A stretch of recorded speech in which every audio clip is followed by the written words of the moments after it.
আশেপাশে সব বন্ধুরাই মোটামুটি এস্টাবলিশ, শুধুমাত্র তুমি এখনো লাইফে সেই অর্থে কিছু করে উঠতে পারোনি, তাই তো? যারা একসময় ওই ঠিকঠাক ছিল পড়াশোনায়, তারাও আজ প্রতিষ্ঠিত। শুধুমাত্র তোমার স্বপ্নগুলোই কেমন যেন অস্তমিত।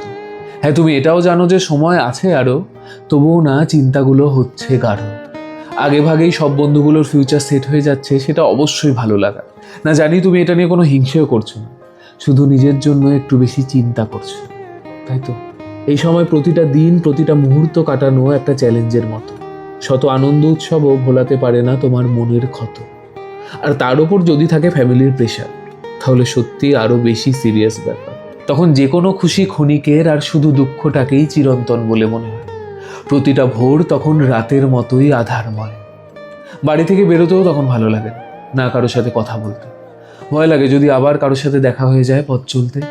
দেখা হলেই তো আবার জিজ্ঞাসা করবে ওই একই কথা, কিরে চাকরি বাকরি কিছু হলো? এসবের থেকে না তখন মনে হয় ঘরবন্দি থাকাটাই অনেক ভালো। এই সময় যেটা সব থেকে বেশি দরকার সেটা হলো নিজের স্বপ্নগুলোকে গুছিয়ে রাখা আর নিজের ওপর বিশ্বাসটা রাখা।